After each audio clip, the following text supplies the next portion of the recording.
নিজের মেয়ের বুকের দুধ পান করলো এক বাবা। হয়তো কথাটা শুনে আপনারা অবাক হতে পারেন বা বাজে মন্তব্য করতে পারেন, কিন্তু গল্পটা শোনার পর আপনাদের ধারণাটাই চেঞ্জ হয়ে যাবে। এটা একটা ইউরোপের সত্য ঘটনা। সেই মেয়ের বাবা একটা ভুলের কারণে হয়তো কারাগারে বন্দী হয়। তার শাস্তি হচ্ছে না খেয়ে বেঁচে থাকতে হবে।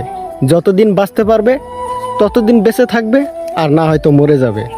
তখন ওই মেয়েটাকে প্রত্যেক দিন একবার করে তার বাবার সাথে দেখা করার পারমিশন দেওয়া হয়। এইভাবে যখন এক সপ্তাহ পার হয়ে যায়, তখন মেয়েটার বাবার অবস্থা একদমই খারাপ হয়ে যায় না খাওয়ার কারণে। তারপর মেয়েটা উপায় না পেয়ে তখন নিজের বুকের দুধ তার বাবাকে পান করালো। এইভাবে যখন 1 মাস হয়ে যায়, তখন সবাই ভাবতে থাকে যে এই মানুষটা না খেয়ে কিভাবে বেঁচে আছে। তখন সেই পাহারাদার একদিন লক্ষ্য করে দেখে নিজের মেয়ে তার বাবাকে দুধ পান করাচ্ছে। সেটা একদম দুনিয়া জুড়ে ছড়িয়ে পড়ল।